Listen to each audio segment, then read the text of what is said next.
2026 June ஜூலையில் நடக்க போகிற 10th 11th 12th சப்ளிமெண்ட்ரி எக்ஸாமுக்கு அப்ளை பண்ணவங்களுக்கு அடுத்தது ஹால் டிக்கெட்டு எப்போ வரும், ப்ராக்டிக்கல் எக்ஸாம் உள்ளவங்களுக்கு ப்ராக்டிக்கல் எக்ஸாம் எப்போ எழுதணும், எக்ஸாமுக்கு போகிறவங்க என்னென்ன கவனிக்கணும், ரிசல்ட் எப்போ வரும், ஒரிஜினல் மார்க் ஷீட்டு எப்போ இஷ்யூ பண்ணுவாங்க, 10th சப்ளிமெண்ட்ரி எக்ஸாம் பாஸ் பண்ணவங்க 11th ஜாயின் பண்ண முடியுமா, சப்போஸ் 10th சப்ளிமெண்ட்ரி எக்ஸாம் எழுதி ஃபெயில் ஆனவங்க அடுத்து என்ன பண்ணுறது, அதே மாதிரி 12th சப்ளிமெண்ட்ரி எக்ஸாம் எழுதி பாஸ் பண்ணவங்க காலேஜ் ஜாயின் பண்ண முடியுமா, சப்போஸ் அவங்க ஃபெயில் ஆகிட்டாங்கன்னா அடுத்தது எப்போ எக்ஸாம் எழுதுறது, 11th அரியர் கேண்டிடேட் இவங்க பாஸ் பண்ணால் என்ன பண்ணுறது, இல்லை ஃபெயில் ஆனால் என்ன பண்ணுறது, இந்த டீட்டெயிலெலாம் இந்த வீடியோவில் பார்க்கலாம். முதல்ல ஹால் டிக்கெட் எப்போ இஷ்யூ பண்ணுவாங்க அப்படின்னு பார்க்கலாம். 12th பொறுத்த வரைக்கும் ஜூன் 22ஆம் தேதியிலேருந்து எனி டைம் உங்களுக்கு ஹால் டிக்கெட்டை ரிலீஸ் பண்ணுவாங்க. அதே மாதிரி 11th அரியர் கேண்டிடேட்டுக்கும் ஜூன் 22லேருந்து எனி டைம் உங்களுக்கு ஹால் டிக்கெட்டை ரிலீஸ் பண்ணுவாங்க. 10th பொறுத்த வரைக்கும் ஜூலை 1ஆம் தேதியிலேருந்து எனி டைம் உங்களுக்கு ஹால் டிக்கெட்டை ரிலீஸ் பண்ணுவாங்க. ஹால் டிக்கெட்டை எல்லாருக்குமே ஆன்லைனில் தான் ரிலீஸ் பண்ணுவாங்க, ஸ்கூலில் எங்கேயுமே இஷ்யூ பண்ண மாட்டாங்க. ஆன்லைனில் அதுக்கான லிங்க் கொடுப்பாங்க, அதை நீங்கள் டவுன்லோட் பண்ணி கலர் பிரிண்ட் ஒன்று எடுத்துக்குங்க. லிங்க் ரிலீஸ் பண்ணும்போது வீடியோ அப்டேட் பண்ணுறேன், மிஸ் பண்ணாமல் பாருங்கள். ஹால் டிக்கெட் லிங்கை கிளிக் பண்ணிங்கன்னா இந்த மாதிரி தான் பேஜ் ஓப்பன் ஆகும். ஹால் டிக்கெட்டை 2 மெத்தடில் நீங்கள் டவுன்லோட் பண்ணிக்கலாம். ஒன்று அப்ளிகேஷன் நம்பர், இதை செலக்ட் பண்ணி நீங்கள் ஹால் டிக்கெட்டை டவுன்லோட் பண்ணிக்கலாம். இல்லைனா பர்மனன்ட் ரிஜிஸ்டர் நம்பர், இந்த நம்பரை யூஸ் பண்ணி நீங்கள் ஹால் டிக்கெட்டை டவுன்லோட் பண்ணிக்கலாம். மேக்ஸிமம் அப்ளிகேஷன் நம்பரை செலக்ட் பண்ணி ஹால் டிக்கெட்டை டவுன்லோட் பண்ணிக்கிங்க, அதுதான் உங்களுக்கு ஈஸியாக இருக்கும். முதல்ல நீங்கள் இந்த அப்ளிகேஷன் நம்பர், இந்த ரவுண்ட் சர்க்கிள் பார்த்தீங்களா, இதை நீங்கள் முதல்ல செலக்ட் பண்ணிக்கிங்க. முதல் பாக்ஸில் இந்த அப்ளிகேஷன் நம்பரை எழுதிக்கிங்க. இந்த அப்ளிகேஷன் நம்பர் எங்கே இருக்கும், நீங்கள் சப்ளிமெண்ட்ரி எக்ஸாமுக்கு அப்ளை பண்ணும்போது உங்கள்கிட்ட ஒரு அக்னாலஜ்மெண்ட் கொடுத்துருப்பாங்க.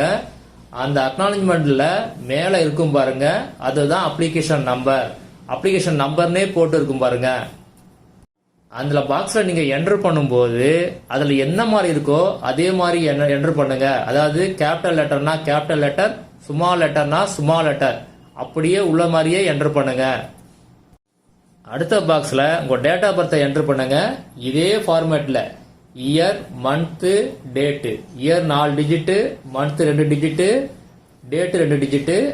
இடையில ஐஃபன் போடுங்க. அண்டர் ஸ்கோர்னு அதே மாதிரி ஒரு சிம்பிள் இருக்கும், அதை போட்டிங்க அப்படின்னா ஹால் டிக்கெட் டவுன்லோட் ஆகாது.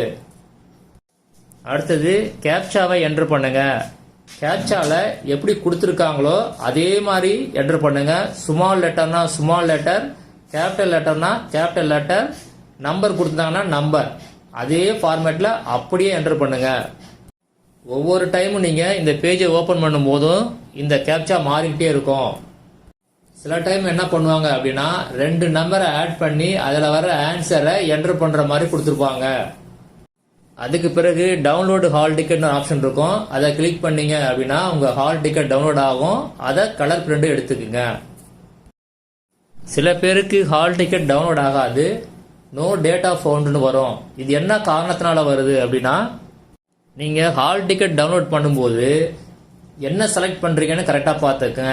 அப்ளிகேஷன் நம்பரை செலக்ட் பண்ணுறீங்களா இல்லை ரிஜிஸ்டர் நம்பர் செலக்ட் பண்ணுறீங்களா அப்படின்னு ஒரு தடவை செக் பண்ணிக்கிங்க. அடுத்தது டேட் ஆஃப் பர்த் என்ட்ரு பண்ணும்போது அதே ஃபார்மேட்டில் அப்படியே என்ட்ரு பண்ணுங்க. அதே மாதிரி கேப்சா என்ட்ரு பண்ணும்போதும் அதே மாதிரி என்ட்ரு பண்ணுங்க. இதை 3ஐயும் கரெக்டாக பண்ணாதான் உங்களுக்கு ஹால் டிக்கெட் டவுன்லோட் ஆகும். சில டைம் நெட்வொர்க் இஷ்யூ கூட இருக்கலாம், அதனால நெட்வொர்க் ஃப்ரீ ஆனோன்னு கொஞ்சம் டவுன்லோட் பண்ணி பாருங்க. மேக்சிமம் ஒரு நாள் ட்ரை பண்ணி பாருங்க. அப்படி வரல அப்படின்னா பக்கத்தில் உள்ள, அதாவது உங்க மாவட்டத்தில் உள்ள டிஓ ஆஃபீஸை இமிடியேட்டாக கான்டாக்ட் பண்ணுங்க. போகும்போது நீங்கள் அப்ளை பண்ணும்போது கொடுத்த அக்னாலஜ்மெண்ட் ஸ்லிப்பை கண்டிப்பாக கொண்டு போங்க. டிஓ ஆஃபீஸ் எங்கே இருக்குன்னு தெரியலனா பக்கத்தில் உள்ள ஸ்கூலில் கேட்டு பாருங்க, கண்டிப்பாக அவங்களுக்கு தெரியும். ஹால் டிக்கெட் டவுன்லோட் பண்ண பிறகு அதில் என்ன மெயினாக செக் பண்ணணும் அப்படின்னு பார்த்தரலாம். உங்கள் நேம் கரெக்டாக இருக்கான்னு ஒரு தடவை, ஸ்பெல்லிங் மிஸ்டேக் இல்லாமல் இருக்கா அப்படின்னு ஒரு தடவை கண்டிப்பாக செக் பண்ணிவிடுங்க. அதே மாதிரி டேட் ஆஃப் பர்த்தும் கரெக்டாக இருக்கான்னு செக் பண்ணிடுங்க. ஏன்னா இதில் என்ன இருக்குதோ இதுதான் உங்களுக்கு மார்க் ஷீட்லேயும் வரும். அதனால இப்போவே செக் பண்ணிடுங்க. அதே மாதிரி என்னென்ன சப்ஜெக்ட் நீங்கள் எக்ஸாம் எழுத போறீங்களோ அந்த சப்ஜெக்ட் தான் இருக்குதான்னு ஒரு தடவை செக் பண்ணிக்கிங்க. அடுத்தது ஸ்கூலுங்கிற இடத்துல பிரைவேட் அப்படின்னு இருக்கும். நீங்கள் எக்ஸாம் எழுத போகிற ஸ்கூல் நேம் இருக்காது, பிரைவேட் அப்படின்னு இருக்கும். ஃபியூச்சரில் எங்கேயாவது நீங்கள் அப்ளிகேஷன் ஃபில்அப் பண்ணும்போது 10th இயர் ஆஃப் பாசிங், அதே மாதிரி 12th இயர் ஆஃப் பாசிங் அப்படின்னு கேட்டாங்கன்னா 10th நீங்கள் என்ன பண்ணுங்க அப்படின்னா ஜூலை 2026 அப்படின்னு போடுங்க. ஸ்கூல் வந்து பிரைவேட் அப்படின்னு போட்டுங்க. அதே மாதிரி 12th நீங்கள் ஃபில்அப் பண்ணும்போது, சப்போஸ் காலேஜ் போகும்போது நீங்கள் ஃபில்அப் பண்ணும்போது அந்த அப்ளிகேஷனில் ஜூன் 2026 போடுங்க. ஸ்கூல் வந்து பிரைவேட் அப்படின்னு போடுங்க.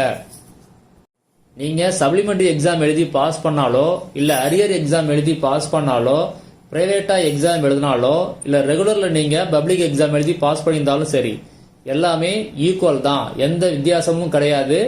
மார்க் மட்டும்தான் வித்தியாசம். மற்றபடி நீங்கள் ரெகுலரில் படிச்சீங்க, அரியர் வச்சு படிச்சீங்க அப்படிங்கிற டிஃப்ரென்ஸ் கிடையவே கிடையாது. அடுத்தது ஹால் டிக்கெட்டில் மெயினாக நீங்கள் பார்க்க வேண்டியது எக்ஸாம் சென்டர் எங்கே இருக்குது அப்படின்னு பார்த்துங்க.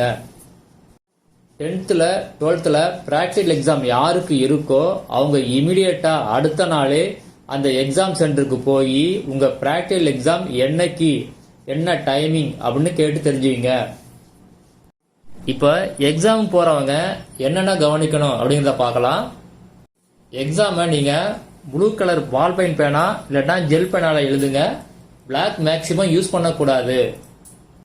அதே மாதிரி ஸ்கெட்ச் பென்னாலேயோ இல்லை கலர் பென்சிலையோ எழுதக்கூடாது, அண்டர்லைன் பண்ணக்கூடாது. சில சப்ஜெக்ட்டுக்கு நீங்கள் கால்குலேட்டர் யூஸ் பண்ணலாம், அதாவது சயின்டிஃபிக் இல்லாத கால்குலேட்டரை நீங்கள் யூஸ் பண்ணலாம் அப்படின்னு சொல்லி ஏற்கனவே அரசு தேர்வுகள் இயக்கம் லாஸ்ட் இயர் உங்களுக்கு அனௌன்ஸ் பண்ணியிருந்தாங்க. அதனால நீங்கள் கால்குலேட்டர் யூஸ் பண்ணலாம். ட்ரெஸ் கோடை பொறுத்த வரைக்கும் யூனிஃபார்ம் கம்பல்சரியாக கிடையாது. யூனிஃபார்ம் போட தேவையில்லை, நீங்கள் நார்மல் ட்ரெஸ்லேயே போகலாம். அதே மாதிரி ஹேர் ஸ்டைலும் நீங்கள் நார்மலாகவே போகலாம், ஒன்றும் ப்ராப்ளம் கிடையாது. ரிசல்ட்டை பொறுத்த வரைக்கும் எப்போ அனௌன்ஸ் பண்ணுவாங்க அப்படின்னா 12th 11th அரியர் கேண்டிடேட் இவங்களுக்கு எப்போ ரிலீஸ் பண்ணுவாங்க அப்படின்னா ஜூலை 3rd வீக்கில் உங்களுக்கு ரிசல்ட்டை டிக்ளேர் பண்ணுவாங்க. அதே மாதிரி 10th எப்போ ரிசல்ட் டிக்ளேர் பண்ணுவாங்க அப்படின்னா ஜூலை லாஸ்ட் வீக் பண்ணுவாங்க. ரிசல்ட்டை எப்படி டிக்ளேர் பண்ணுவாங்க அப்படின்னா ஆன்லைனில் டிக்ளேர் பண்ணுவாங்க. எல்லாருக்குமே ஆன்லைனில் தான் டிக்ளேர் பண்ணுவாங்க.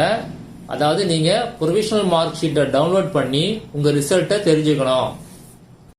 அப்போ லிங்க்கை ரிலீஸ் பண்ணுவாங்க.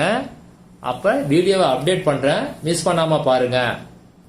இந்த சப்ளிமெண்ட்ரி எக்ஸாமுடைய ஒரிஜினல் மார்க் ஷீட் எப்போ இஷ்யூ பண்ணுவாங்க அப்படின்னா 12th 11th அரியர் கேண்டிடேட் இவங்களுக்கு அக்டோபர் 1st வீக் பண்ணுவாங்க. 10th பொறுத்த வரைக்கும் அக்டோபர் 2nd வீக்கு உங்களுக்கு ஒரிஜினல் மார்க் ஷீட்டை ரிலீஸ் பண்ணுவாங்க. மார்க் ஷீட்டை எங்கே போய் கலெக்ட் பண்ணுறது அப்படின்னா எல்லாருமே, அதாவது இந்த சப்ளிமெண்ட்ரி எக்ஸாம் எழுதின எல்லாருமே நீங்கள் எந்த எக்ஸாம் சென்டரில் போய் எக்ஸாம் எழுதுனீங்களோ அந்த சென்டரில் தான் நீங்கள் போய் உங்கள் மார்க் ஷீட்டை கலெக்ட் பண்ணிக்கணும். அந்த டைம் வீடியோ அப்டேட் பண்ணுவேன், மிஸ் பண்ணாமல் பாருங்கள். மார்க் ஷீட் வாங்க போகும்போது உங்கள் ஹால் டிக்கெட்டையோ இல்லை ப்ரொவிஷனல் மார்க் ஷீட்டையோ கண்டிப்பாக எடுத்துகிட்டு போங்க. நீங்கள் சப்ளிமெண்ட்ரி எக்ஸாமில் பாஸ் பண்ணியிருந்தாலும் சரி இல்லை ஃபெயில் ஆனாலும் சரி உங்கள் மார்க் ஷீட்டை கண்டிப்பாக கலெக்ட் பண்ணி வச்சுங்க. ஏன்னா 1 month பார்ப்பாங்க அந்த எக்ஸாம் சென்டரில். அதுக்கு பிறகு டிஓ ஆஃபீஸுக்கு சென்ட் பண்ணிடுவாங்க. அப்புறம் அங்கே போயிட்டுனா உங்களால் வாங்குறதுக்கு கஷ்டமாயிடும். அதனால இமிடியேட்டாக போய் நீங்கள் உங்கள் மார்க் ஷீட்டை கலெக்ட் பண்ணிக்கிங்க. நீங்கள் இந்த சப்ளிமெண்ட்ரி எக்ஸாமில் எந்த சப்ஜெக்ட் அட்டென்ட் பண்ணீங்களோ அந்த சப்ஜெக்ட் மட்டும்தான் பாஸ் ஆர் ஃபெயில் போட்டு வரும். ஏற்கனவே பாஸ் பண்ணதுக்கு இதில் ஆட் பண்ண மாட்டாங்க மார்க் ஷீட்டில். 10th supplementary exam எழுதினவங்க 11th join பண்ண முடியுமா, அதாவது இப்போவே ஜாயின் பண்ண முடியுமா? அதே மாதிரி 12th சப்ளிமெண்ட்ரி எக்ஸாம் பாஸ் பண்ணவங்க இந்த வருஷமே காலேஜ் ஜாயின் பண்ண முடியுமா, அதாவது என்ஜினியரிங் காலேஜோ இல்லை ஆர்ட்ஸ் அண்ட் சயின்ஸ் காலேஜோ ஜாயின் பண்ண முடியுமானா கண்டிப்பாக பண்ணலாம். 10th முடிச்சவங்களும் 11th ஜாயின் பண்ணலாம் ஸ்கூலில். ஆனால் இதில் என்ன ஒரு பெரிய ஒரு பிரச்சனை இருக்குது அப்படின்னா 10th முடித்தவங்க 11th எங்கே ஜாயின் பண்ணலாம், எந்த ஸ்கூலில் பண்ணலாம் அப்படின்னா இப்போ எங்கே வேக்கன்சி இருக்குதோ அந்த ஸ்கூலில் தான் நீங்கள் ஜாயின் பண்ண முடியும். அதே மாதிரி என்ன குரூப்பு கிடைக்குதோ அந்த குரூப்பு தான் நீங்கள் ஜாயின் பண்ண முடியும். காலேஜ் ஜாயின் பண்ணுறவங்களும் அதே மாதிரி தான். இப்போ இந்த நார்மல் ரெகுலர் காலேஜுக்கு அட்மிஷன்லாம் முடிஞ்ச பிறகு எந்தெந்த காலேஜில் வேக்கன்சி இருக்குதோ அதே மாதிரி அந்த காலேஜ் தான் ஜாயின் பண்ண முடியும். அதே மாதிரி என்னென்ன கோர்ஸ் வேக்கன்சி இருக்குதோ அந்த கோர்ஸ் தான் நீங்கள் ஜாயின் பண்ண முடியும். சப்ளிமெண்ட்ரி எக்ஸாம் எழுதி பாஸ் பண்ணவங்க ஆர்ட்ஸ் அண்ட் சயின்ஸ் காலேஜ் எப்படி ஜாயின் பண்ணுறது? நீங்கள் சப்ளிமெண்ட்ரி எக்ஸாமுக்கான ப்ரொவிஷனல் மார்க் ஷீட்டை நீங்கள் டவுன்லோட் பண்ண பிறகு இமீடியட்டாக நீங்கள் கவர்மெண்ட் ஆர்ட்ஸ் காலேஜ் எங்கெல்லாம் இருக்குதோ அங்கே போய் அட்மிஷன் சென்டர் அப்படின்னு ஒரு சென்டர் வச்சுருப்பாங்க. அந்த சென்டரை நீங்கள் காண்டாக்ட் பண்ணீங்க அப்படின்னா அவங்க எப்படி அட்மிஷன் போடுறது, எப்படி அப்ளை பண்ணுறது, இந்த டீட்டெயில் எல்லாம் சொல்லுவாங்க. அவங்களே உங்களுக்கு அப்ளை பண்ணி தருவாங்க. அந்த டைமில் சப்ளிமெண்ட்ரி அட்மிஷனுக்கான ஒரு அனௌன்ஸ்மெண்ட் கொடுப்பாங்க. அந்த டைம் தான் நீங்கள் போய் அப்ளை பண்ண முடியும். அந்த அனௌன்ஸ்மெண்ட் வந்த பிறகு என்னால் முடிஞ்சிச்சுன்னா நான் வீடியோ அப்டேட் பண்ணுறேன். அப்படி இல்லை அப்படின்னா அதுக்கான சேனல்ஸ்லாம் நிறைய இருக்குது, யூடியூப் சேனல்ஸ். அதை பார்த்து நீங்கள் எப்படி அட்மிஷன் போடுறது அப்படின்னு பார்த்துங்க. அதே மாதிரி என்ஜினியரிங் அட்மிஷன் அந்த டைமில் வரும். அதாவது சப்ளிமெண்ட்ரி எக்ஸாம் ரிசல்ட் வந்த உடனே ப்ரொவிஷனல் மார்க்ஸ் டவுன்லோட் பண்ண பிறகு உங்களுக்கு என்ஜினியரிங்கான அட்மிஷன் சப்ளிமெண்ட்ரி அட்மிஷன் வரும். அந்த டைமும் என்னால் முடிஞ்சால் நான் அப்டேட் பண்ணுறேன். அப்படி இல்லைன்னா சில சேனல்ஸ் இருக்குது, அந்த சேனல்ஸை நீங்கள் பாருங்கள், அவங்க சொல்லுவாங்க உங்களுக்கு. என்ஜினியரிங் காலேஜ் அட்மிஷனுக்கு நீங்கள் டிஎஃப்சி அப்படின்னு ஒரு சென்டர் இருக்கும். அதாவது என்ஜினியரிங்கான அட்மிஷன் எப்படி பண்ணுறது அவங்களே பண்ணி கொடுப்பாங்க. அந்த டிஎஃப்சி சென்டரை போய் நீங்கள் காண்டாக்ட் பண்ணீங்க அப்படின்னா உங்களுக்கு அட்மிஷன் போட்டு தருவாங்க, அதாவது அப்ளை பண்ணி தருவாங்க. அதுக்கு பிறகு கவுன்சிலிங் எப்படி நடக்கும் அப்படின்னா என்ஜினியரிங் காலேஜ் அடுத்தது ஆர்ட்ஸ் அண்ட் சயின்ஸ் காலேஜ் ரெண்டுக்குமே சேம் ப்ரொசீஜர் தான். ரெகுலருக்கு எப்படி பண்ணாங்களோ அதே மாதிரி கவுன்சிலிங் தான் நடக்கும்.